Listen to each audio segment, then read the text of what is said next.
anga bi ntenendonya marskalo tile mugani kononto akibaruya bina damine ni femi oye general Amadou Aya Sanogo sebenbe bisong madaina olu ye akab kuma kamboli aye dandigeli ke ko general Amadou Tumani Touré mama general Aya Sanogo mama kononi ke franje jana ko abora kapmata ni dunko general Amadou Aya Sanogo olu de kɛra sabu ye marskalo tile 22 san 2000 ani san 12 ka Amadou Tumani Touré ka fanga yi ka paro ka mine pamparan kisigi n'a ye o Amadou Aya Sanogo min n'a tun nɔminɛlen do ka sabu kɛ ko a ye faali kɛ faali dama tɛ ko a donna fagali mu do fagali janfala n'o ye sɔrɔlasi fugulan bilemantigiw ye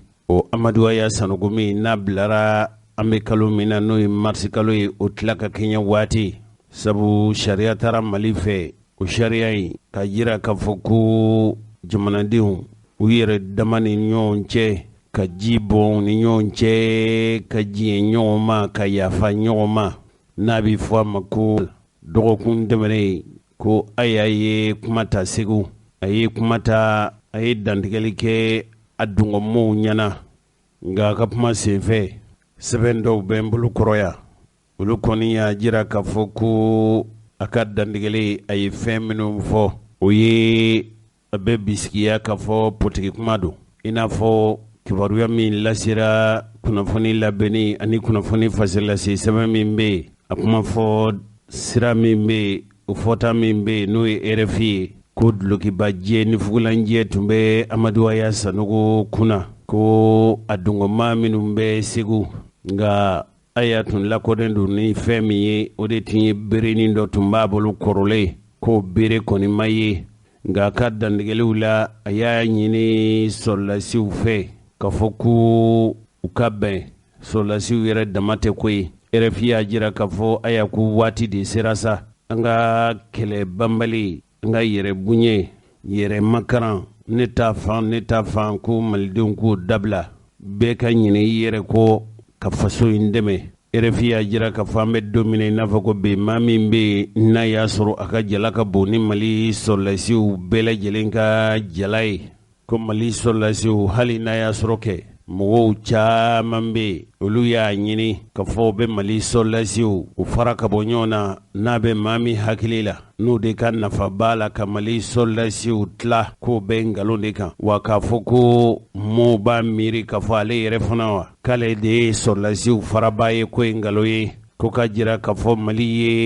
Mali sɔrɔlasiw ye jama kelen de ye wa u tɛ foyi ye faso kɔ a ko siratigɛ de la sa ko a bɛ folici kɛ ani barikadali kɛ Mali sɔrɔlasiw ye yala Amadou Aya Sanogo politiki ŋaniya b'a fɛ wa hali n'a ko ale ta tɛ politiki ko ye a ka dantigɛli ko maa b'a bisikiya k'a fɔ kun b'a la laɲini b'a la koyi a ko ni ŋaniya bɛ mɔgɔ minnu na politiki sira fɛ ni mɔgɔ minnu b'a bisikiya k'a fɔ politiki ŋaniya bɛ ale la k'u ka o bu hakili la k'ale tɛ kɛ politikima ye wa a kana kɛ maa si ɲɛna k'a fɔ i na se ka kɛ politikima ye n'a y'a sɔrɔ jamana sɔrɔlasiw t'i nɔfɛ ni don dun kɛra k'a fɔ ko ale général Amadou Aya Sanogo k'a b'a fɛ ka politiki kɛ Mali kɔnɔ yan a bɛ wajibiya i n'a fɔ jamana sariya b'a jira cogo min a ka bɔ faso l'armée la RFI y'a jira k'a fɔ min kɔni ye Aya fɛ mɔgɔw ye k'olu kɔrɔtɔn bɛ nin waati kɔrɔ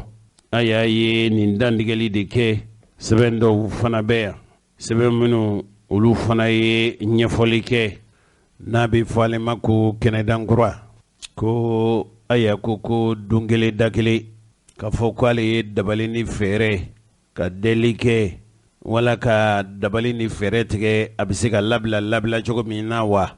ko n'o kuma kɔni ale kɔni bɛ min fɔ o tuma mɔɔw ka taa u ɲininka munna u y'ale Aya bila sabu kabili san 2000 ni san 13 a minɛlen don fɛn min ko la o tun ye faso yɛrɛ o sɔrɔlasi fugulan bilemantigi minnu n'a bɛ fɔ olu ma ko bere rougew Aya n'a nɔfɛmɔgɔw ninnu u labilara kabili marisi kalo tile 15 tɛmɛnen ka sabu kɛ sariya tun taara faso fɛ n'u k'a ma ko loi d'entente nationale kojugu ba minnu kɛra jamanadenw ni ɲɔgɔn cɛ jigilatigɛ wale cɛjuguba minnu kɛra ni tuma dɔ la ni ma minɛli ka kan i n'a fɔ ye kojugubakɛla ye tuma dɔ la waati tɛmɛnen ninnu na n'a sɔrɔla fitinɛw fɛ kɛlɛjuguw fɛ Mali kɔnɔ yan o kɛlɛjuguw wɔyɔ minnu sɔrɔla n'a kɛra kɔlɔlɔ ye ka ɲɛsin maa o maa ma wala minnu bɛ yen n'olu kɛra a kɛbagaw ye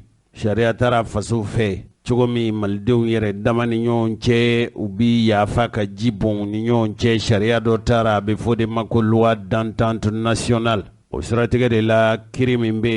bulon min bɛ yen n'u tun bɛ ka général Amadou Aya Sanogo ninnu a n'a nɔfɛmɔgɔ melelenw kiiri n'o ye cour d'appel ye sibiri tɛmɛnen a bilalen kɔfɛ ko min ye Amadou Aya Sanogo ye a kumana Segu kuma nin kɛra foroba kuma ye ko Aya ye a kɔnɔnjɛya kuma na ko a kumana n'a dusu ye wa minnu bɛ yen n'olu ye Aya kɛlɛbaw ye n'u ko ale Aya ko kiiritigɛbaw hinɛna ale la de Aya ko ten nka cogo min an bɛ se ka faamuyali kɛ an tɛ Amadou Aya Sanogo an t'a yɛrɛ lamɛn wa. Foli bɛ kɛ jɔn ye o y'aw lafasabagaw ye a bɛɛ tɛ a bi mais n ko kunu anw tun bolo avocat ta ye wariko ye mais wariko tɛ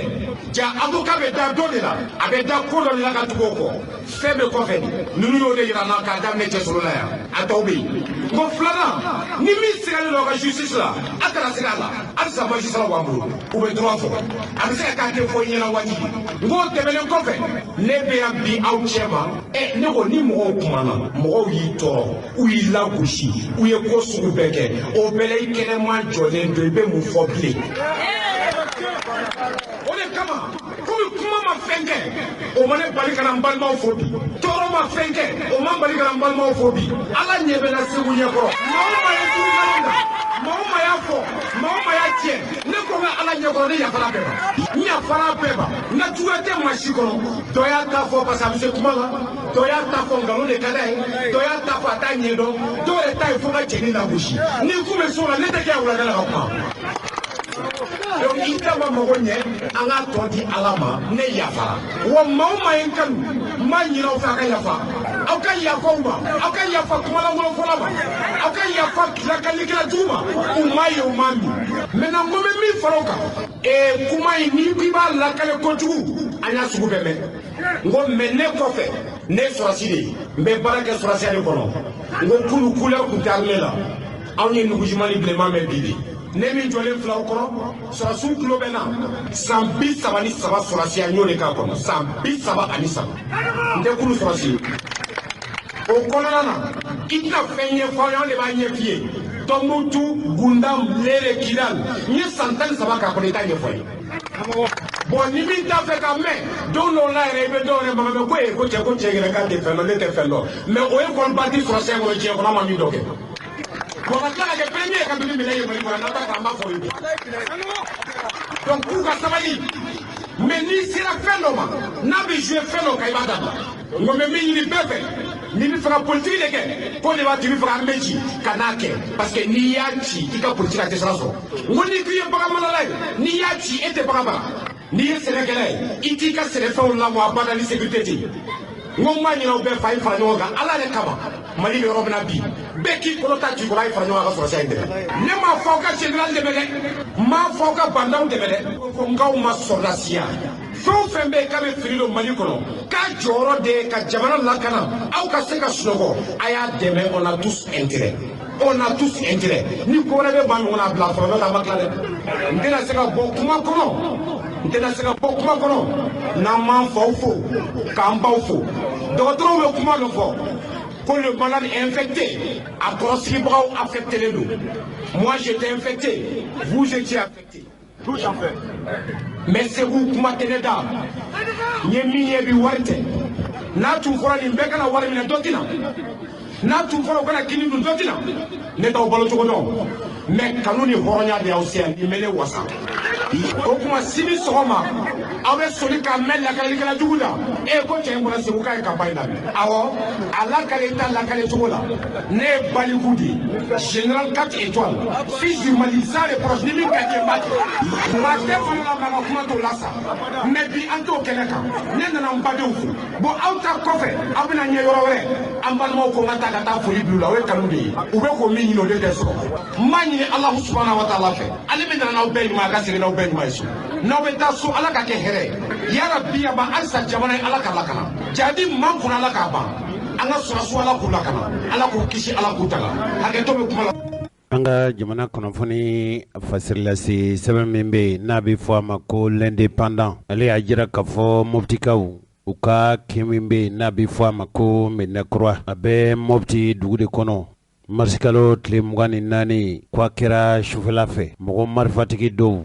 k'u taara mugu ci jamana polisiw la o mugu ci in senfɛ komi ye polisike kelen ye k'o fagara o kɛnɛ kan mɔgɔ 3 wɛrɛ bɛ yen o mɔgɔ 3 la ko jamanaden dɔw bɛɛ u la minnu tɛ finitigi ye k'olu fana joginna nin baara kɛlen kɔfɛ ko nin baara jugu kɛbaa ninnu k'u taara matuw ta fan dɔ cogo min an bɛ faamuyali sɔrɔ nin ko la radio ɲɛta an baaraɲɔgɔn min bɛ Mɔbiti an k'a lajɛ Abulayi Kanta n'an sera k'olu sɔrɔ min kɛra Mɔbiti u ka ɲɛfɔli k'an ye bisimila karamɔgɔkɛ i tɔgɔ ye di ne tɔgɔ Kamara Muhamad Kamara e bɛ Mɔbiti ne bɛ Moti waye kinde yɛrɛ lɛ anw ye kibaruya sɔrɔ k'a fɔ ko dɔgɔkun tɛmɛnen ko mɔgɔ marifatigi dɔw taara mugu ci Mɔbiti commissariat la tiɲɛ don wa tiɲɛ de don e b'a jɔna n b'a jɔna awɔ n b'a kalama a kɛra cogo min i tɛ ɲɛfɔli k'an ye lamɛnbaaw bɛ se ka faamuyali sɔrɔ cogo min a ma kɛ na tigitigi n jɔlen ɲɛna nka an ye min faamuya la jateminɛ la ni maaw ka lakalili la awɔ maa 3 de nana moto kelen na awɔ polisiw y'i lajɔ an ka jamana polisiw y'u lajɔ commissariat ma surunya la awɔ i nana se fo commissariat kun kelen yɛrɛ awɔ k'u ka pièce ani moto vignette awɔ k'u ka wulu de bɔ donc u tora o discussion de la awɔ ko vignette t'i bolo moto papier fana ɲinana kɔ so awɔ ko polisiw ko ko n'a ma ɲɛ moto pièce t'i bolo vignette fana t'i bolo awɔ i tora delili la awɔ k'u ka 200 sara ko ko 200 t'i bolo awɔ ko parce que ɲinana moto pièce kɔ so k'u tora o discussion de la awɔ donc sisan kɛ ko d'ailleurs k'u tɛ nin bila k'u ka taga ni moto ye commissariat da la awɔ bon o yen de sa maa 3 nin ma sɔn awɔ kelen b'i cɛ la ko o ye a ka pileki kɔrɔta delili kɔfɛ ni discussion nin bɛɛ kɔfɛ awɔ ka marifa yira awɔ marifa yiralen kɔ polisikɛ 2 de tun bɛ kɛnɛ kan awɔ polisikɛ kelen min fagara nin ye a bolitɔ ka don commissariat kɔnɔna na dɛ awɔ i b'a sɔrɔ a kɛra maalankolon maajugu ninnu ɲɛna awɔ k'a bɛ a taga marifa de ta mɔgɔ t'a ko dɔn awɔ donc o yɔrɔ bɛɛ awɔ ale yɛrɛ y'a ka marifa bɔ awɔ ka polisikɛ nin tiire yala ninnu u bɛ se ka na cogo di marifa sugu jumɛn tun b'u bolo sabu ni marifatigi ni marifa jan don sɔrasi marifa ninnu de don awɔ wala i n'a fɔ Kalashnikov ninnu julu bɛ kɛ min na i b'a dɔn a bɛ kɛ dulokiba kɔrɔ quoi ka kɛ dulokiba kɔrɔ nka marifa ninnu dɔw dabolo ka jan kosɛbɛ n'i y'a don dulokiba kɔrɔ cogo cogo a bɛ bɔ kɛnɛma dɛ bon i b'a dɔn a marifa sugu dɔw bɛ yen marifa surumaniw de don awɔ a su ka marifa surumani ɲɔgɔnnaw de don n'a bɛ blouson ninnu kɔrɔ awɔ donc a ye man di kɛnɛ kan n'i m'a yira o bolitɔ ka don commissariat kɔnɔ u sɔrɔla ka mugu ci o la voilà min y'i kɔ don k'a bɛ taa polisiso kɔnɔ dɛ awɔ mugu cira wuli de la mugu cira polisikɛ wo de la awɔ kelen min bɛ kɛnɛ kan ye o kɔni ma se ka démonstration fosi manifester awɔ donc o kɔni o bolila ka jigin kare jan kelen kɔnɔ awɔ ko mɔgɔw nana bɛɛ sadi ni marifa mankan kɔni bɔra yɔrɔ yɔrɔ awɔ yɛrɛ ɲini de bi yen o tiɲɛ donc o yɛrɛ ɲini kɔfɛ mankanw nana caya awɔ donc wa ko ma se ka faamuya ma nu ko ni am mineli kuma me ne re tumini wo nyinga mo be se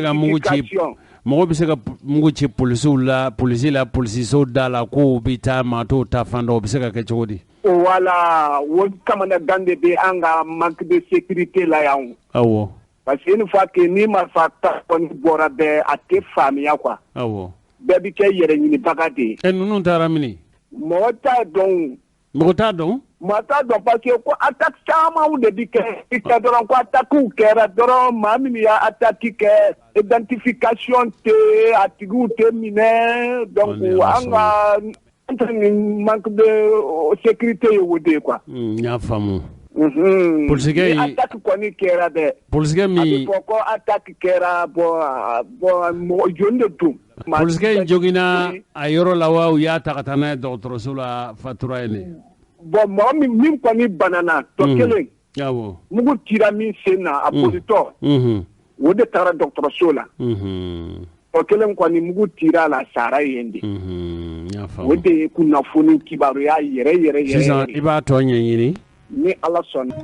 ambalmo manjakri ye yoro mi o manjakri abe sans défait ni ñona fali keletige wale jugu do tara ka manjakri mali gendarme ka daga min be ayoro kofalena o fana kera marsikalo tlimga ani wolonfla temene ni ñona shido fana kera marfatike do fe minu nu tumbe moto sanfe kibaruya minu nzorla kabo ayoro kofalena ni ndu kunnu tunye nunu ga su de mon vegata fere la sugu doyi o dun ko falen tu yuka logoy nunu yu belen ka don ka soro ka mugu wile nga jamana gendarme dowla minun tumbe gendarme dala koloshilela gendarme min tumbe gendarme ka daga ka brigade dala ko kelen di jogina marfa kisefe nga le laban atun jogini min kera ko na fatu gendarme kono nana gendarme ka barake ro lay mina minun tumbe no ye informatique minun ye ku yowlu bela yelen cien katanu yow laban bulila yani gendarme bi magwen o bunyongo fe o franche kelen konana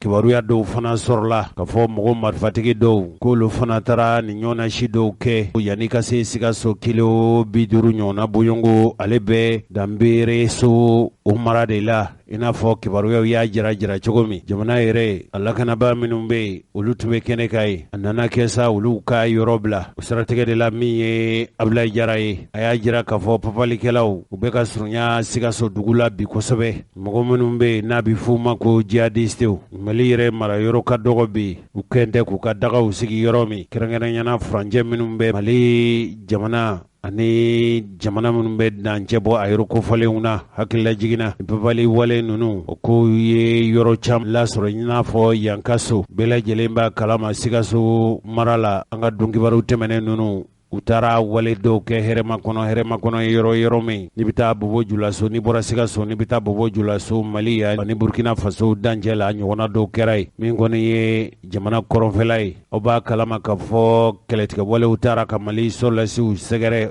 nka u b'u kɛlɛ ni fɛn min ye o de ye u ka tɛmɛ sira la u bɛ taa mugu dɔw don sira la ni Mali sɔrɔlasiw tɛmɛna ka a bɛ pɛrɛn n'u ye o dɔ kɛra kari jan tɛmɛnen k'a kɛra Tisi aw bɛɛ lajɛlen b'o kalama Mali sɔrɔlasiw kun taara ka fɔ minnu bɛ kɛlɛda la olu ye waati kɛ sɔrɔlasi kura dɔw taara ka taa n'u ye minnu bɛ kɛlɛda la olu bɛ segin so o maakɔrɔw bɛ taa olu nɔnabila o de senfɛ Mali sɔrɔlasiw dɔgɔkun tɛmɛnen nin wale in senfɛ ko Mali sɔrɔlasi sini ma to a la nka hakilila jiginna o yɔrɔ kofɔlen kelen na a bɛ Mali sɔrɔlasi cɛ 30 ɲɔgɔn bɔɲɔgɔn bɔ olu fagara marsikalo tile 25 tɛmɛnen o fana kɛra janfawale minnu kɛra mɔgɔw fɛ minnu ko k'u ka baara ye b'a fɛ ka silamɛya karaba Mali dugukolo kan ɲininkali tun sera Musa Mara ma o Musa Mara min ka bɔ sibiri sɛbɛnnen ka se kunungo kari ma tun taara Kayi mara la kɛrɛnkɛrɛnyana min ye keɲɛba ye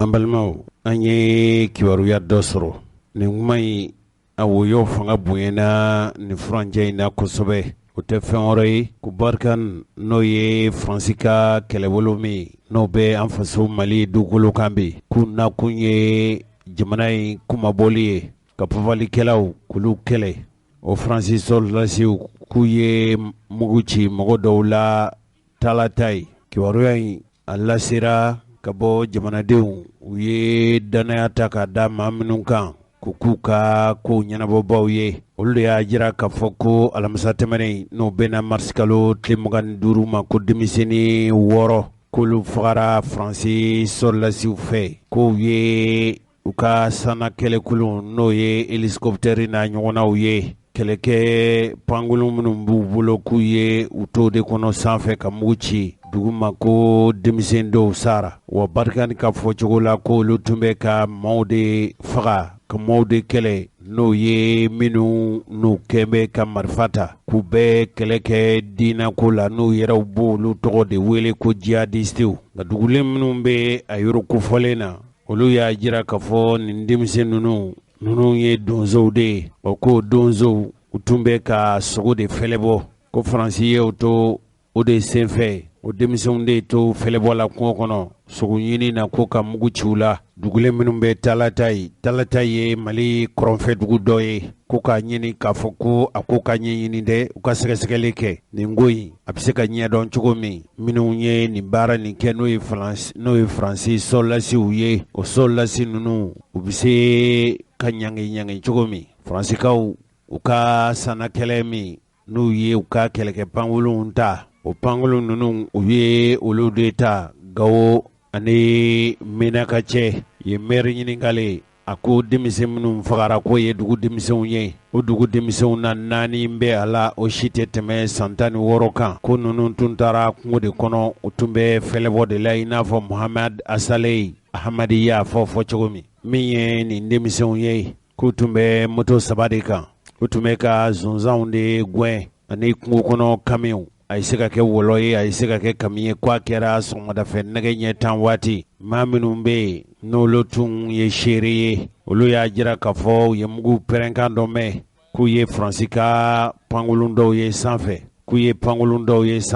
ko nka olu t'a dɔn n'a y'a sɔrɔ Faransi de ka pangolon don wala pangolon sugu wɛrɛw don yenkaw u ka danamɔgɔ dɔ o y'a jira fana k'a fɔ k'u y'a ye k'a fɔ ka pangolon minnu bɛ yen ni mɔgɔ tɛ don kɔnɔ n'a bɛ f'o ma ko drone ko dɔ ye mugu ci a yɔrɔ kofɔlen n'o ye talata ye u tile bɛ yan fan fɛ nka Faransikaw olu ka kɛlɛbolo ko o kuma in tɛ tiɲɛ ye barikani ko ninnu ye pafalikɛla juguw de ye u y'a jira k'a fɔ ko tiɲɛ don k'olu ye sanakɛlɛ dɔ boloda k'o kɛra an ka jamana dugu min bɛ kɔrɔn fɛ Menaka mara la n'u k'a ma ko Inde Liman ko furancɛ o ni Inde Liman tɛ tɛmɛ kilo 60 hakɛ kan k'olu kɔni ye mugu ci pafalikɛlaw ka kɛlɛbolo dɔ la Faransikaw ka kɛlɛbolo ɲɛmɔgɔw nka u ma perelatigɛ di yala mow ni tora la wa nka u ko u ye moto 3 de tiɲɛ nin y'a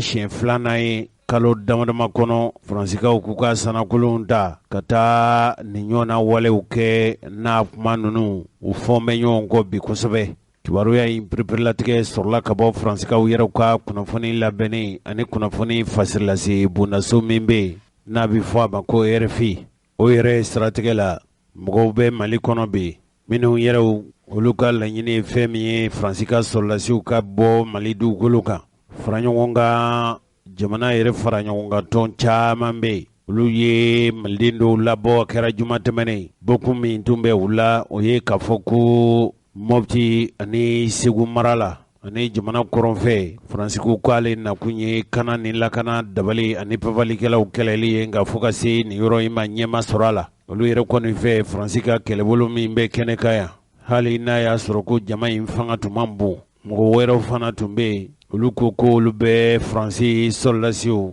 o ka to Mali dugukolo kan k'o ka d'u ye jamanajɛ in a daminɛli kɛra waati min an ye seereya ni kibaruya minnu sɔrɔ a jamanajɛ daminɛna ni Mali jɔnjɔn de ye hali ni a jama tun fanga man bon ka se hakɛ dɔ ma o mɔgɔ minnu bɛ yen ninnu tun bɔkun ye fɛn min ye Mali baarakɛlaw ka lajɛ yɔrɔba min bɛ yen n'u k'a ma ko bourse du travail u bolon b'a kan bɔkun min tun bɛ olu la u y'a jira k'a fɔ u ka hakilina tɛ Faransi ka kɛlɛbolo hali min ye dunan wɛrɛw ye u ka sɔrɔlasiw b'an fa dugukolo kan nka ma kɛ jamana bolo ni wasa ye kuma minnu tun b'u da jamanadenw ka kunu u k'a lajɛ sabu kɛlɛbolo minnu bɛ Mali dugukolo kan yan a caman bɛ kun wɛrɛ na kɛ u ka toli la Mali dugukolo kan min tɛ Mali kumabɔli ye mɔgɔ minnu bɛ n'olu ye Mali yɛrɛ tu tigɛ olu tun yɛrɛ ma sɔn u ye nazaraw gɛn ka bɔ an faso dugukolo kan ka sabu kɛ min ye o lakodɔnnen don denmisɛn minnu tun bɛ yen o de tun fanga ka bon kosɛbɛ u ka laɲini o ye k'a fɔ ni Faransi kɛra tafɛn ye ko ka wele bila Rusi jamana ma u kana Mali dɛmɛ ni sɔrɔdasiw Mali sɔrɔdasiw ka labɛnni ye dantigɛli minnu kɛra a fanba kɛra jamana yɛrɛ kana sabatibaliya olu yɛrɛw bɛ jalaki ta ka dunan kɛlɛbolo ninnu sɛgɛrɛ olu minnu bɛ Mali dugukolo kan ka jira k'a fɔ nin kɛlɛbolow ka caya o n'a ta bɛɛ maa b'i yɛrɛ ɲininka yala nakun ye Mali sɔrɔdasiw dɛmɛni ye ka jamana kumabɔ de wala nakun wɛrɛ bɛ u la sabu faali minnu bɛ ka kɛ diɲɛ don o don dɔ de bɛ fara kɔlɔlɔw kan ko jamanadenw m'o faamu fiyewu kibaruya minnu sɔrɔla ka bɔ a kɛnɛ kan an k'o seereya dɔw an k'o lamɛn. Ka bɛɛ fo aw ka fasoden ɲumanya la k'a fɔ bi ye don kɛrɛnkɛrɛnnen don min ni an ka kan ka tasibila kɛ ka miiri ka taa maa o maa ye nin di kɛrɛnkɛrɛnnenya la faso Mali ko ale jɛra nin kɔ k'i nin di faso Mali ma bi ye olu tɔgɔla dɔ ye. Il y a 30 ans jour pour jour Amadou Toumani Touré Oumar Mariko Moutaka Talou Zoumana Sako olu tun bɛ nin bourse de travail kelen de kɔnɔ pour que ka Moussa Traoré ka jolibɔn fanga la jɔ. Donc pour nous an ka ɲɔgɔn sɔrɔ o bourse de travail kelen kɔnɔ bi san 30 o tɛmɛlen kɔ ko k'o tasibila kɛrɛnkɛrɛnya maaw ye maa minnu sɔnna k'u nin di kabiri pénétration coloniale dɔw sɔnna k'u nin di pour que Mali kana kɛ bolokɔnɔ jamana ye pour que Malidenw kana kɛ bolokɔnɔ maaw ye san 30 bi an jɔlen bɛ o bɛɛ y'a kɛnɛ kan n'o ye démocratie ye est-ce que démocratie dabɔra kun min kama o sabatira wa an bɛɛ kelen kelen ni ɲɔgɔn cɛ est-ce que démocratie bɛ se ka da kuma mugu ma kalan t'a kɔnɔ lakana t'a kɔnɔ baara t'a kɔnɔ kɛnɛya t'a kɔnɔ sɔrɔ forobayalen tɛ foyi fo maa damadɔnu ka jamana ta otage la est-ce que o de bɛ wele ko démocratie donc o de y'a sɔrɔ kɛrɛnkɛrɛnnenya la en ko comme Frantz Fanon l'a dit chaque génération doit dans une relative opacité découvrir sa mission l'accomplir ou la trahir ko maa o maa bɛna diɲɛ kɔnɔ i ka ɲi k'a dɔn e tile gɛlɛya mun gɛlɛya sugu don a dɔnnen kɔ e ka wulikajɔ ka ɲi ka kɛ mun ye k'i faso ni kisi walima k'i faso janfa c'est pourquoi anw sɔnna k'an faso bɔ bolo la o de y'a to an ye ɲɔgɔn sɔrɔ yɛrɛwoloya kɛnɛ kan bi an ye nin 26 mars kɛrɛnkɛrɛn k'a di mɔgɔ minnu ma n'i ye faransi ye bi a bɛ kuma c'est parce que anw bɛnbakɛw olu de sɔnna ka t'u jɔ Allemagne ka occupation don ka faransi bɔ bolo la o faransi de filɛ kuma la bi o de wulilen filɛ bi ka na bi anw kan est ce que anw tile la n'o gɛlɛya bɛnna anw tile ma an bɛ sigi k'an y'a to ala ma wa walima an bɛ wuli k'an faso bɔ bolo la Dieu est intelligent on peut dire même que Dieu est le plus grand philosophe n'i ye pari ta k'a lajɛ philosophe dɔ ko n'i ye a bɔ a la a bɛ kɛ mot jumɛn prix ko sans l'Afrique Paris était pris ko ni Afrique bɔ Faransi la ko Paris kun minɛna Adolf Hitler bolo c'est la pensée d'un philosophe et aujourd'hui an bɛ o waleya de kan o de y'a to an y'a kɛrɛnkɛrɛn ka di an balimaw ma minnu kɛra a ye ka prix bɔ yen Paris la k'a kɛ Paris ye et puis Sidiki ko k'an ka bɔli nata ye le 25 mai 2021 o tɛ Mali dɔrɔn ka bɔli ye dɛ o ye farafinna bɛɛ ka bɔli ye parce que n'i y'a ta k'a lajɛ dɔgɔkun tɛmɛnen in kɔnɔ tile 10 laban mɔgɔ 200 ni kɔ o de fagara Niger kɔnɔ k'a daminɛ 2021 na ka se mois de mars ma bi mɔgɔ 100 ni kɔ o de fagara Burkina a b'a dɔn Faransi service de renseignement ye min fɔ kalo tɛmɛnen ko Faransi ka laɲini olu y'u to sanfɛ k'a ye Yada Gali ni Kufa ninnu u sigilen don ani Bel Mokhtar ani bɛɛ k'u bɛ ka bɛn a kan k'u tilara Mali la k'u bɛna taa Niger tɔnin kɛ Tomo ye ka Burkina tɔnin kɛ Tomo ye ko k'u kunda Benin ani Côte d'Ivoire kan ko kibaruya de tun b'u da k'u tun bɛ réunion na an ko ko Barkhane kɛra Lyon photo ye aw welela ka na photo de ta wa est-ce que u welela k'u kana photo de ta pendant ce temps on vous dit a ye na n'a ye jihadistes ye aw yɛrɛ k'aw nakun ye a y'o bombarder a bɛ to olu ka réunion kuma de lamɛn ka n'o fɔ ka anw jala siran pour que an b'a fɔ aw bɛ to yan non qu'on respecte l'intelligence humaine waati dɔ sera bi anga bonya ka fo ko peuple malien nous sommes un peuple intelligent o wagati de serabi wagati do fele la atume fo ko gele ko la kana balani fagali bambali ba be ke kidal le kono o temele ko fe bi avec a fo atume fo ka be ke Tombouctou ka be ke Gao a borola bi temena Mopti ani Ségou abo de kono abado uga strate uga siblu prochaine yoromie Sikasso après Sikasso kai danga tere amega mi fo anyebe jatemina do la chie do atorobe kana nga zoma ga dabalila police fena ba ga dabalila donc c'est pendant ce temps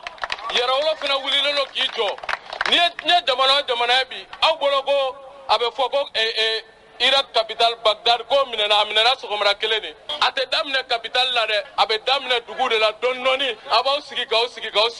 fo abna choko capital kuna ka soroka ka jamana mine ka bla jonya kono est-ce que aman sigi o de ka se ame soroka wuli kanjo ka faso ni kisi pour que ka am boni la jaba kono mo ko ame la gosi de ke kojugu kante proposition ngango uye kodo me uma jama famu kono parce que ali ka fiye ko kana tay numa fe mo ke kumamolo o goro go tay kini feo mais comme ou tese ko famu amena ta to ma amago be mina kuma la surunyala o de anka jamana nyemo ku jo ujoro la o wati de serabi ka antiga di jamana ma min to go irisi ani irisi ka antiga di nyogoma atte ko amena ngala kana kalfa anye Modibo Keita tieta bagawie Modibo Keita ko la défense nationale ne se sous-traite pas on ne sous-traite pas la défense nationale comme Madiga Lagana Kalfa Mouawarela. Au même moment, les Américains défendent le territoire américain. Au même moment que les Russes défendent le territoire russe, c'est à ce même moment que le peuple malien défendra le territoire du Mali. Niye mo kekumai ni bina suba i mago be tigɛ dɔ la pour que i ka wuli k'i jɔ Baba Modibo Keita o sira de tagama o bɛ kɛ sanji 5 de kɔnɔ komi o don Barkhane général dɔ kumana a b'a dɔn interview la ye min fɔ ko jeunes minnu bɛ ka bɔ k'a fɔ ko Faransi ka taa ko ayi k'u ma gɛlɛya in faamu ko au minimum ko Barkhane doit faire encore 15 ans au Mali pour que n'y ait pas. C'est ce que un général de Barkhane a dit il y a quelques semaines. Oui, Alsa Obega a voulu préparer la fin de Kono. Ni Hakilina il a tigé nos sampi duruninko. Koube seki ko kana anga jamana mine depuis sambi oroniko mala surunyala sambi oroniko parce que le 10 janvier 1957 kase bima obe bi oroni nani obo banyangula koube seki kana anga jamana mine alsa dote go famba mana ngoko dote juru samalendo fona tigera non de nin juru chorilate il est temps anka wuli kanjo en paso kisili kunga ka bokmala le pandau uyu sigi ka laje jamana dew foka jigi an kuna ko ankara jitoy Mali dew me se ka Mali la kana kasoro amakeni Fransika deme avec chogodi j'ai parlé de la coopération militaire avec la Russie mime ke sanji duru kono avec objectif stratégique saba no fait pour que kanga surasu formé kele kando kele keminantigi yala fila kanga surasu équipé fla et saba soutien diplomatique pour que kam la France kalodibila donc au kama pour que kaseko la kana sabati kafoko bibolika autorisé la ama autorisé noya la de ango fo nyogonyana yananga fambe transition mo fo folo ambe jansa di an yerema ayan jojoro de la nous reculer là c'est pour vous dire que Nasrana ambebesa Nanlara ambebesa depuis le 20 janvier Nankambe Bodomi nous y a essayé kanga bolika bali nous avons été responsables en mankoda anga sorasu kola parce que on t'a dit ni sorasi nous 20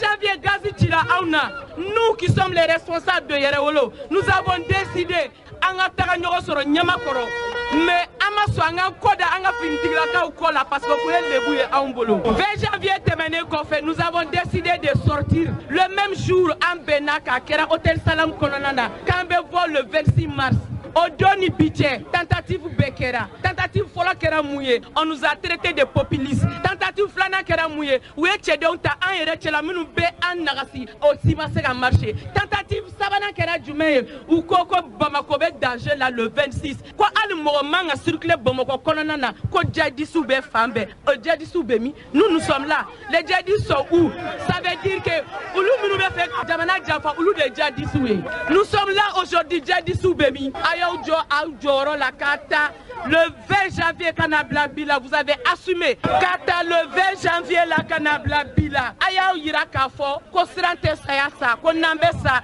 le 26 mars kan bebesa. Kaira Francila, ko nous pression ke anga régime nika, transition mimbe ankuna, ko nous pression kanka, kambe djiboli atemesra fe. O yoro la sel de renseignement barake. Ambalimau, radio nyeta,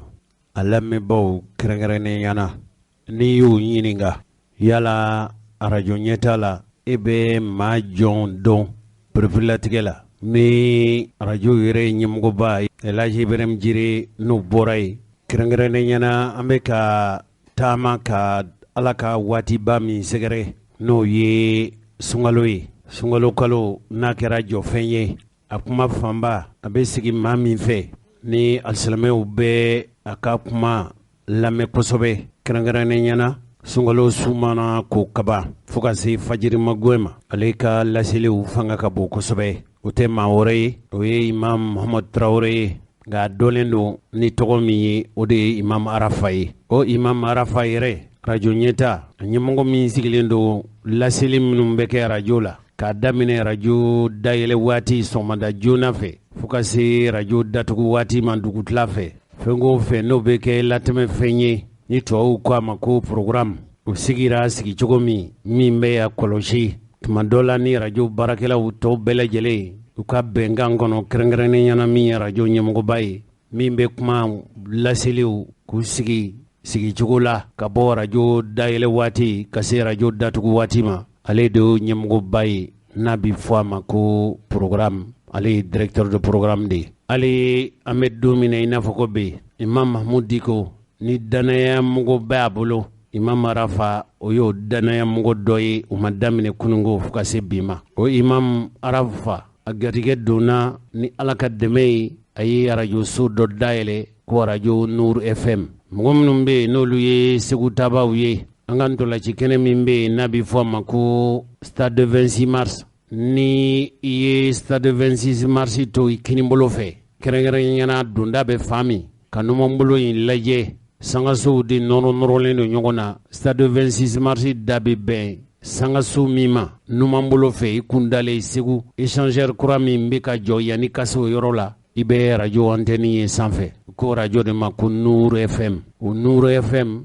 kabili laseliw daminɛna la o bɛ waatinin bɔ bi juma tɛmɛnen radio in n'o ye nur fm ye a kurubɔnkari kɛra mun nana ni radio nur fm ye baara jumɛn bɛna k'a fɛ a ka laɲini ye fɛn min ye radio yɛrɛ kuntigi ɲɛmɔgɔ n'o ye imam arafa ye a ye dantigɛli minnu kɛ a kɛnɛ kan ni seereya minnu sɔrɔla ye Ablaye Kanta ale tun ye radio ɲɛta ka ciden ye a ye jaabi minnu sɔrɔ ɲɛfɔli la kɛnɛ kan n'o ye nur fm dayɛlɛli a baaraw jujɔni sabu radio in a bɛ kuma na bi a bɛ kado caman bɔ sunkalo in ɲɛkɔrɔla la u ye a kurubɔnkari kɛ seereya min sɔrɔla nur fm dayɛlɛli kɛnɛ kan juma tɛmɛnen lazara waati o seereya ninnu filɛ nin ye Ablaye Kanta radio nur fm min bɛ laseli kɛ 106.2 fiɲɛsuru fɛ a dayɛlɛli baaraw olu kɛra juma in na min bɛnna marsikalo tile 26 ma nur fm jabala la yirimajɔ ni ka ɲɛsin stade 26 marsi ma a ye seereya min sɔrɔ dayɛlɛli kɛnɛ kan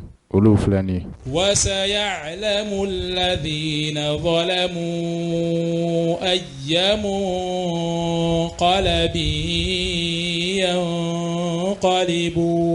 ينقلبون صدق الله العظيم صدق الله العظيم أمبارمك نوي عرفة تراوري أمبا ولي كنينكا أكاسيكا ماو بسم الله كما منومبا في نكنا بارتمنكا أكاسيكا دوفانينا an karamɔgɔw an baarakɛɲɔgɔnw an kɔrɔw n'an dɔgɔw an'an baw minnu bɛ kɛnɛ kan yan ani minnu bɛ yɔrɔ wɛrɛw la n'u tulo banna nin wagati barikama in na n'o ye jumadon lansaraseli kɔfɛ kɛnɛ kan kɛnɛ min n'o ye ala ka diinɛ forokura dɔ dayɛlɛli kɛnɛ ye an bɛ ala ka kisi ani ala ka nɛɛma ni ala ka barika ɲini ka kɛ an bɛɛ lajɛlen kelen kelen kan ala k'an bɛn sababa ma an ka fɔtaw ani an ka kɛtaw la fɛn o fɛn n'an y'an bolo don a la an bɛ ala deli ala k'a kɛ ala sagona baara ye k'a kɛ ko barikama ye k'a di an ma n badenw nin kɛnɛ in tɛ kuma caman kɛnɛ ye duwawu ɲini kɛnɛ de don ani waleɲumandɔn kɛnɛ de don ka ala fo fɔlɔ ala subhanahu wa taala min jɛnna n'a ye an bolo ka don ala ka diinɛ ɲɛtaga baaraw la ni ala ye mɔgɔ min laɲini k'a fɔ i ka baara kɛ ale ka diinɛ foro kɔnɔ o ye ala ka hɛrɛ dɔ de ye wala ka kunnaja dɔ de ye an bɛ ala deli ala k'an balo o kan ala k'an fa to k'an bolo to o baara in na aw minnu y'aw ka baaraw bila wulada in na ka se nin kɛnɛba in kan yan kɛnɛ min ni o ye arajo Nuru FM o kulumbo karili kɛnɛ ye an b'a ɲini alahu subhanahu wa taala fɛ ala ka arajo in dayɛlɛli kɛ nuru ye ka don an yɛrɛ dusukun na ala k'a kɛ nuru ye ka don an ka duw kɔnɔna na ala k'a kɛ nuru ye an ka jamana kɔnɔna na a nali ala k'a kɛ nuru ye ka bila diɲɛ yɛrɛ kɔnɔna na an faw ani an karamɔgɔw ani an ka diinɛ mɔgɔba fɛn o fɛn min taara ka kɔn bi ɲɛ ala k'a kɛ nuru ye ka don a bɛɛ lajɛlen kaburu kɔnɔna na ne ye aw ka cidenw de ye jamakulu min jɛra ka nin ko in sigi sen kan u y'u ka kuma don ne de da n ka kuma u tɔgɔ la ka aw fo ka aw waleɲuman dɔn k'aw barika ɲuman da aw ka nali la wulada in na ka ye an kɛrɛfɛ yan aw yeli walahi a bɛ hakilisigi d'an ma an mana ni karamɔgɔbaw sigilen an ɲɛkɔrɔ yan ka ni diinɛ ŋanabaw sigilen an ɲɛkɔrɔ yan kabini sanjanw na an ɲɛyɛlɛnna ka minnu to diinɛ in baaraw la k'olu sigilen bɛ an kɔrɔ a bɛ hakilisigi d'an ma o kuma kabini bi kɛnɛ in kan ala kɔfɛ k'a yira aw la k'a fɔ ko an kalifalen bɛ aw la ala ka diinɛ baara laseli la ni arajo kura min filɛ ka dayɛlɛ nin ye aw ka arajo de don aw nana baara min n'aw b'o la kɔrɔlen a nana fara o de kan ka aw dɛmɛ o baara kelen in na a ye kɔnɔnajɛya kɛ kunungo ka tɛmɛ cogo min na o kɔnɔnajɛya kelen ɲininen b'aw bɛɛ lajɛlen fɛ su ani tile an b'aw ka bila la arajo in a dabɔlen bɛ silamɛya diinɛ bɛ yɛrɛkɛ cogo min arajo in a dabɔlen bɛ jamanadenw bɛ ɲɔgɔn faamu jamana kunkankow la tiɲɛ sira kan cogo min na a dabɔlen bɛ o de kama ka diinɛ jɔ ka tila ka jamana jɔ fɛn o fɛn min n'o ye ŋaniya ɲumanya kɛ arajo ko in na k'a daminɛ kumakan na k'a daminɛ telefɔni ci la k'a daminɛ nafolobɔ la k'a daminɛ bilasiralika ɲuman na k'a daminɛ duwawu la ani minnu y'u sen bɔ u kɔnɔkɔrɔ ka se kɛnɛ in kan yan ala k'aw bɛɛ lajɛlen sara hɛrɛ la an bɛ ala deli an bɛ nin kɛnɛ in kan yan wulada in na cogo min na ala ka hinɛ an na don dɔ an ka sigi jannatul firdausi kɔnɔ nin cogoya kelen in na ma allazina an'ama allahu alayhim minan nabiyina was-siddiqina wash-shuhada'i was-salihin wa hasuna ulaika rafiqa an bɛ bɛɛ fo ka bɛɛ waleɲuman dɔn cɛ ani muso denmisɛn ani maakɔrɔba fɛn o fɛn min ye min kɛ ala b'a dɔn ala ka bɛɛ lajɛlen sara i ka kɛlen na kuma daminɛ ye nin ye ni fili min yira la an b'o hakɛto ɲini jamakulu ye kumakan min don da ko n k'a lase n'a lase cogo ɲɛna nin de don ni fili yera la a mɔgɔ mana sigi karamɔgɔ ɲɛkɔrɔ k'i ka kuma dɔ la kuma b'i minɛ an b'a jigi k'a fɔ o yɔrɔ bɛ faamu hakɛto bɛ kuma kan wasalamu aleykum wa rahmatulahi wa barakatuhu aw bɛɛ bisimila. arafa ka kɔrɔfɔ kɔfɛ an bɛ kuma di arajo islamique minnu bɛ jamana in kɔnɔ olu ka représentant n'o ye Mohamed Kimiri ye an bɛ kuma d'a ma. n'an ye bonyamasegin kɛ an balimakɛ an dɔgɔkɛ a ka kuma daminɛ n'o ye Usayi Tarawele a ye doni de da an kun doni ye jumɛn ye k'a y'a kalifa an ma alhamdulilayi kalifa kɔni an b'a minɛ cogo di n'an ye fili ye fan min fɛ an b'o fɔ an bɛ jɛ k'a dilan n'an y'a ye yɛlɛma kan ka kɛ yɔrɔ minnu na an b'o fɔ ɲɔgɔn ye n kɔni bɛ garanti kɔni d'a ma k'a fɔ min ye ne kɔni ka côté ye a mago bɛ n na wagati o wagati n b'a ka disposition da fɛn min kan an bɛ arajo danbe dayɛlɛ kuma min an y'u wele olu de kun bɛ an b'a fɔ min ma magazine de la jeunesse n'o ye denmisɛnninw ka kɛnɛ ye nka bi an b'a fɔ denmisɛnninw ka kɛnɛ a tɛna o animé bilen dɛ fo n'a kɛra maakɔrɔbaw ka kɛnɛ ye sa n tɛ a bɔra o fana kɔnɔ o tuma o daminɛ kabi 2000 fo kana se bi ma ninnu de b'u ka essence k'u yɛrɛ kun kana u bɛna kɛ dɔrɔmɛ tɛnɛ ni u si tɛ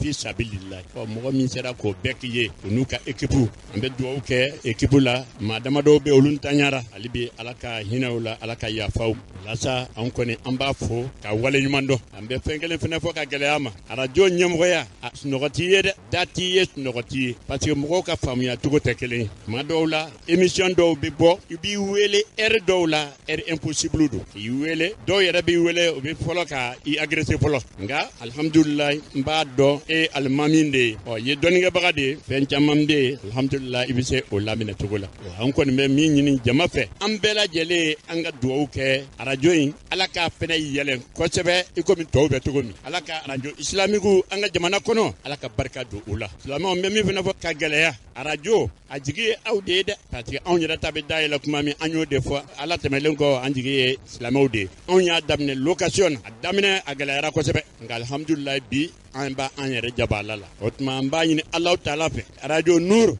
yanni wagati damadɔ cɛ a fana ka yɔrɔ sɔrɔ ka yɛlɛma a yɛrɛ jabala la o y'an ka souhait dɔ ye min ye a financement fana o ka gɛlɛn baarakɛlaw de b'a bolo a bɛ courant de sara a bɛ so de sara o tuma doni de dalen filɛ silamɛw aw bɛɛ kun ye dɛ min bɛ se min na o k'o kɛ walasa arajo in a bɛ continuer cogo min n bɛ hakɛto ɲini kɛ mɔgɔw fɛ ni fili yera kuma la hakɛto b'a la salala nabi an tɛ ɲina an balakaw kɔ Union nationale des femmes musulmanes du Mali olu bɛ kɛnɛ in kan an ka foli belebele b'u ye an bɛna maa min wele sisan le secrétaire général de la Ligue des prédicateurs du Mali Ibrahim Diaby an bɛna kuma d'ale de ma kuma min n'a donna an da ka bɔ président yɔrɔ la dakuruɲa dama dama don dakuruɲa fɔlɔ o ye foli ye ani tare k'a ɲɛsin an yɛrɛ baarakɛɲɔgɔn ni a ye Alusad Muhammad Traoré Arafa ye k'a fɔ arajo Nuru min n'a nana ko Rabita Duwati ko ale nisɔndiyala n'a nali ye a bɛ a tare a b'a kunbɛn fana n'a tɛgɛ fila ye ka d'a kan Rabita Duwati an ka baara ye diinɛ lase ye diinɛ lase nin y'an ka minɛn dɔ de ye n'o ye arajo ye arajo tele olu ye an ka baara minɛnw de ye a bɛ komi baarakɛ minɛn kɔrɔ minnu tun b'an bolo n'o ye islamiki ye n'o ye danbe ye n'o ye ɲata ye Nuru fana nana fara olu kan a nana kanw de dɛmɛ an b'a fɔ ɲɛna o ni ce o ni baara an b'a jigiya kɔrɔlenw ɲɛ ni dayɛlɛ an ye an ka Ala ta fɔ an ka kira ta fɔ an b'a jigiya da bɛna yɛlɛ an ye Nuru fana fan fɛ o ye foli ye ka bɔ ɲɛmaa yɔrɔ la ani tɔnden bɛɛ lajɛlen yɔrɔ la k'a ɲɛsin an karamɔgɔ Arafa ma filanan o ye hakilisigi ye k'o di an balimakɛ Arafa ma k'a fɔ a ye k'a fɔ ayiwa i k'a dɔn k'a fɔ arajo Nuru n'i y'a mɛn ko arajo kumakɛbagaw de b'a la alhamdulillah Rabita Duwatu n'o ye wajulikɛlaw ye inshallah a cɛw b'an bolo a musow b'an bolo minnu n'o bɛ se ka na émission animer minnu n'o bɛ se ka na kumaw kɛ ko n'Ala sɔnna ma inshallah n'o y'an wele wagati k'an bila fɛn o fɛn na n'a bɛ an ka baaraw kɔnɔna na n'Ala sɔnna ma inshallah Rabita Duwat an bɛna an seko kɛ ka se ka maaw bila ka na wajuliw kɛ ka na émission animer ka na débat animer n'Ala sɔnna ma inshallah Rabita bɛna nin bɛɛ lajɛlen kɛ kuma kuncɛ la o ye duwawu fana ye ka duwawu don k'a ɲini Allah subhanahu wa ta'ala fɛ arajo ko a tɔgɔ ye ko Nuru nɔrɔ Ala k'a kɛ nɔrɔ ye ayiwa an bɛ sigida min na fɔlɔ n'o ye Yirimajɔ ye n'o y'an yɛrɛ ka sigida ye nɔrɔ min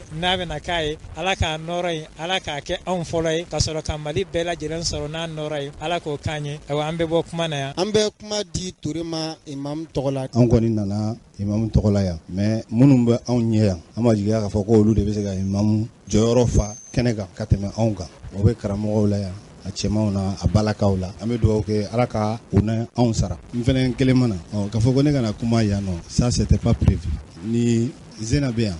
imamu yɛrɛ denkɛ ne yɛrɛ balimakɛ a bɛ yan an bɛ dugawu kɛ an ka cɛkɔrɔbaw Ala ka u na an sabati Ala ka u n'an jidi an bɛ se ka min fɔ o de ye alhamdulillah komi a fɔra cogo min na an bɛ kɛnɛ min kan o de ye arajo dayɛlɛli ye arajo min n'a tɔgɔ yɛrɛ ye ko Nuru an bɛ Ala deli arajo in Ala k'a kɛ yelen Ala k'a kɛ silamɛya dɛmɛnan ye Ala k'a kɛ silamɛw dɛmɛnan ye baara in a ta fanga Ala k'a d'an ma o kɔfɛ ka wele kan bila ka taara anw bɛɛ lajɛlen ma Chef Kontaw y'a jira k'a fɔ ale nɔrɔ ko ka kuma di imam Hud Kone ma ka foli ani waliɲumandɔn lase bɛɛ lajɛlen ma an ka karamɔgɔ an ka directeur an ka cɛkɔrɔba tɔ la Cheikh Ibrahim Kontaw ani lafiyaba tɛ ɲɔgɔn na nka kɛnɛ in yɛrɛ bonya kama a jijara cogo b'a ka ye kɛnɛ kan sinon ɲɔgɔn lafiyaba tɛ a la an bɛ jɛ ka dugawu k'a ye hali bi kɛnɛ ni lafiya la k'o d'an n'a bɛɛ lajɛlen ma cɛsiri mun n'a bɛ k'a kɛ Ala ka cɛsiri ninnu sara kɛ Jannatul Firdawsi ye Ala ka sɔn ɲuman kɛ bɛɛ ye ka hɛrɛ kɛ bɛɛ lajɛlen a ko kɛnɛ in nisɔndiya kɛnɛ de tuma o tuma ni fɛn dɔ bɛ na min bɛ dɔ fara Ala ko jɛnsɛli kan min bɛ dɔ fara Ala ko baara ɲɛtaa kan siga tɛ mun na o bɛ maa bɛɛ lajɛlen nisɔndiya donc nin nisɔndiya ko de a bɛna ka na dɔ de fara cɛsiriw kan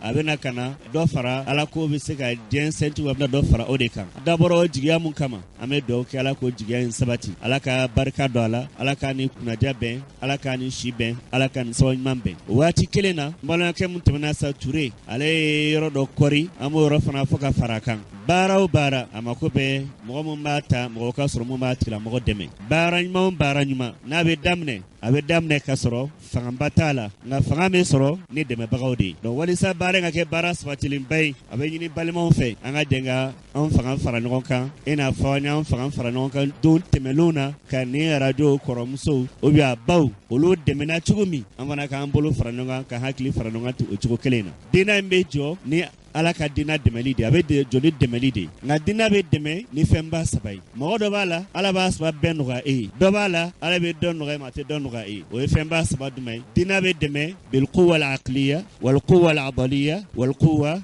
al-madiya a bɛ dɛmɛ ni hakili ye dɔnniya sen b'o la hakilina ɲuman sen bɛ o la dinɛ bɛ dɛmɛ ni o ye a bɛ dɛmɛ ni nafolo ye ni fanga ye ni jɔyɔrɔ ye a bɛ dɛmɛ ni farikolo yɛrɛ ye wa ne y'a jateminɛ an ka maa ɲuman tɛmɛnenw ka daminɛ sahabaw la ala y'a bɛɛ nɔgɔya mun ye a tigi y'a bɛɛ kɛ ne ye Seydina Abubakar ta ka Seydina Usman ninnu ta o ye diinɛ dɛmɛ n'o ka hakilina ye o y'a dɛmɛ n'o farikolo ye o y'a dɛmɛ n'o ka nafolo ye dɔw b'a la n'ala ma bɛɛ nɔgɔya ye a ye mun nɔgɔya ye kan k'a dɛmɛ ni o ye donc nin fana baara minnu a mako b'a la alhamdulillah bɛɛ ka hakili to a la an bɛ se k'a dɛmɛ cogo o cogo walasa ka wuli ka don a sen kan ka ɲɛ kosɛbɛ ka d'a kan den kabini a fitinin labuda mɔgɔw bɛ bolo don a kɔrɔ dɛ hali a bɛna a fɔ a bɛ commencer ka wuli ka taama n'a ye tora yɛrɛ ma ten a bɛ caman kɛ taama ka bin na dɛ nka mun de bɛ kɛ tuma dɔ la an b'a dɛmɛ ni hali wotoronin ye a bɛ wotoronin pousser a b'a dɛmɛ walasa wuli ka jɔ ka nɔgɔya a ma kosɛbɛ kosɛbɛ falidalika ka wele lase bɛɛ ma bɛɛ ka hakili to nin arajo in na den kuranin don k'a sɔrɔ an ma ɲinɛ kɔrɔlenw kɔ an b'a ɲini ala fɛ ala ka barika don a la ala ka n'a kɛ hɛrɛ ye ko ka foli di nabaga bɛɛ lajɛlen ma ala ka bɛɛ sara ni hɛrɛ ye. Dr Mohamed Bashir Sila arajo dɔnnibagaw b'a fɔ ko silahun zu haddeyi ko maramafɛn min don muru a fan fila bɛɛ bɛ tigɛli kɛ i bɛ se k'a san ka i mago ɲɛ a la dɔ fana bɛ se k'a san ka maaw faga n'a ye min b'a san ka maaw faga n'a ye a bɛ haramuyaw kan arajo fana bɛ ten dawakɛla minan na ɲuman ɲuman an bɛ waati min na an ka waati jihadi o ye arajo ninnu de ka juguman yɛlɛma k'a kɛ hɛrɛ ye ka maaw cɛ bɛn ka hakilila ɲuman don maaw la ka diinɛ ɲuman k'o lase maaw ma arajo ka baaraba ye o de ye ala kan bɛ sawaba ma. Club des amis arajo ɲɛta mɔgɔ ye ne silamɛ arajo dɔ ka fara a kan hali bi an bɛ ala deli o de la k'a daminɛ islamiki la ka na arajo danbe la ka na arajo ɲɛta la ɲɛta fana tabarika la o fana kɔ falenna nuru la bi an bɛ ala tanu an b'a barikada an b'a ɲini ala fɛ hali bi a ka arajo in jibi an ye i b'a fɔ n ka malimatu y'a fɔ cogoya min a tɛ taa dɛmɛ kɔ an bɛ silamɛw wele bɛɛ lajɛlen maliyɛn yɛrɛ kɛrɛnkɛrɛnnen an bɛ maliyɛn bɛɛ lajɛlen de wele fɛn fɛn bɛ arajo lamɛn an b'a fɔ mɔgɔw ɲɛna u k'u hakili to arajo fana na a mago bɛ musakakow la kosɛbɛ kosɛbɛ arajo mago bɛ dɛmɛ na an ka karamɔgɔw y'a fɔ sisan kɛnɛ kɔnɔna na denkuranin don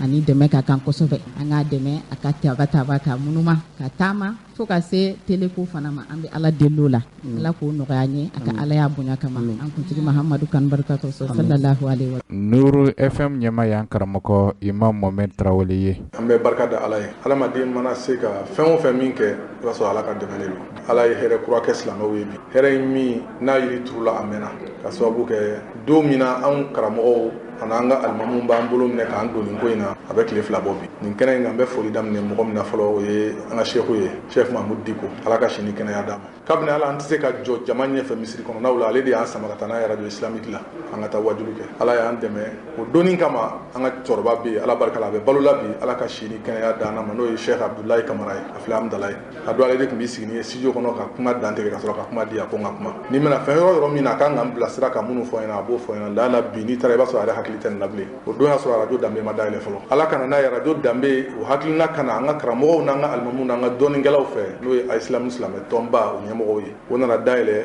ka na programme ni fɛnw di u nana u hakili to denmisɛn minnu na k'olu bila u senkɔrɔ ala barika la an nana an yɛrɛ sɔrɔ o jɛkulu la k'a ta 2000 la fo ka se an bɛ 2021 min ma an bɛ an ka karamɔgɔ ninnu n'an ka alimamu n'an fa ninnu bolo bilasirali ni timinanja diɲɛ don o don ni min ye i b'a fɔ ko n ka di karisa de ye ka tɛmɛ karisa kan fo ala kana n'a ka hakilina ye radio ɲɛta fana kana dayɛlɛ o koba in kɔnɔna na radio wɛrɛw nana o bɛɛ lajɛlen kɔfɛ ni ala nana latigɛ bi ko radio Nuru FM fana nana an b'a fɔ n ko ye nurun ala nurin ala ye nɔrɔ dɔ de fara nɔrɔ dɔ kan kabini radio islamiki turula jamana in kɔnɔ don min na o kɛra nɔrɔ yirisun turulen de ye mali kɔnɔ ni fɛn o fɛn min farala o kan o ye nɔrɔ dɔ de faralen ye nɔrɔ kan donc nɔrɔ kura min nana bi kana fara nɔrɔ tɔ ninnu kan an bɛ ala barika da o nɔrɔ in nali la sango ala subhanahu wa taala n y'a fɔ n ka kuma daminɛ la ala ka sɔn ala ko baara e sen ka yala i ka kumakan ka yala i ka jija dɔ ka yala o ye ala tanto dɔ ye i b'a sɔrɔ i ni mɔgɔ dɔw ye denmisɛnw ni ko wɛrɛw kɛ ɲɔgɔn fɛ olu bɛ duloki bɔ la diɲɛ ko de la hali bi n'ala ye hakilina ɲuman di e ma k'e b'i yɛrɛ ye ala ko la o t'i ka cɛya ye dɛ o ye ala ka dɛmɛ de ye o dɛmɛ an b'a ɲini ala fɛ hali bi ala ka dɔ fara o kan vraiment n'an y'an yɛrɛ ye o kɛnɛ kan an bɛ wasa n'an yɛrɛ ye n'an aw y'an kɛrɛfɛ aw minnu y'an baara ɲɔgɔnw ye i ye kulu min dɔ ye n'i ka ko wulila n'i y'o ye kɛrɛfɛ i bɛ hakili sigi sɔrɔ a ye ne ni fa ka se hakɛ min na ala b'a dɔn vraiment n bɛ duwawu dɔrɔn de kɛ ala min ye nin yiri in turu bi n'an nana kana jɛ kana o yiri kurumo kari bi ala k'an sigi ni ɲɔgɔnna hɛrɛ kɛnɛ wɛrɛ kan ko nin ye diinɛ arajo wɛrɛ daminɛlen mɔgɔ wɛrɛ fɛ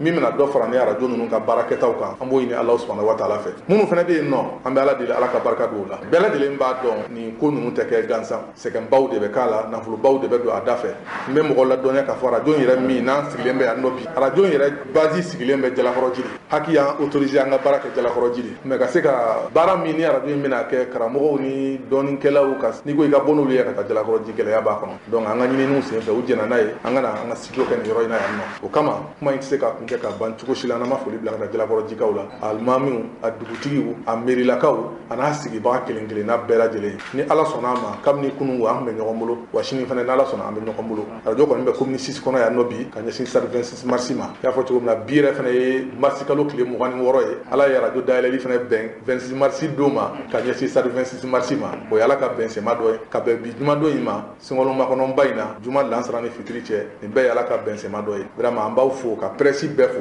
ni ko k'i bɛ kuma Muhamadu Tarawele Arafa de kan i b'a fɔ ko presse de vraiment an ye aw de dɔ ye an n'aw de ye kelen ye an n'aw de bɔra ɲɔgɔn na an n'aw ka ko bɛɛ lajɛlen de ye kelen ye donc an bɛ an badenw an b'aw fo k'aw waleɲuman dɔn k'aw barika ɲuman da aw ka kanu ani aw ka jija ani aw ka cɛsiriw la ala k'an fara ɲɔgɔn kan ni ɲɔgɔnna kɛ hɛrɛ kɛnɛ caman kan nɔrɔ ko in kɔni y'an kanu an y'an ka dossier fɔlɔ min labɛn ka taa arajo fréquence ɲini an tun y'a ɲini nin ko ka arajo tɔgɔ kɛ ko yelen bamanankan na yelen a nana fɔ an ye k'a fɔ ko arajo dɔ bɛ yen k'o ye yelen an ko ka yɛlɛma ka kɛ tubabukan ye ka kɛ lumière ye o dossier filanan talen an welela k'a fɔ an ye ko fana lumière ye k'o fana bɛ yen nɔ bamanankan na tubabukan na an dun b'a dɔn arabu fana b'an ka jamana in kan jamana kɔrɔnfɛla la mɔgɔ caman bɛ yen minnu ye arabu ye n yɛrɛ fana ye arabu kalan de kɛ o bɛɛ lajɛlen faralen ɲɔgɔn kan o fɔcogo arabukan na o de tɔgɔ ye ko nuru o nuru in ye ala tɔgɔ yɛrɛ de ye ala ko ko Allahu nuru samawati wal ard sura bɛ kuranɛ kɔnɔ min fana tɔgɔ dalen bɛ o nuru kelen in na an y'a ye k'a fɔ a sɛbɛnnen bɛ kuranɛ kɔnɔ cogo min na a nuru donc an k'o tɔgɔ in ta kelen ye ala y'an bɛn an sen ma tɔgɔ in labanna o nɔrɔ kelen de ma n'i ko bamanankan na yelen n'i ko tubabukan na lumière n'i ko i b'a fɔ arabukan yɛrɛ fana la o ye nuru fana ye tɔgɔ in kɔni ye tɔgɔ ɲuman ye n'i yɛrɛ ko k'i b'a fɔ cogo la i b'a fɔ ko suratu nuru ye dɔw ko k'an baw tɔgɔ la suran de don kuranɛ kɔnɔ olu b'a tɔ a danbeya ka taa musow fana ma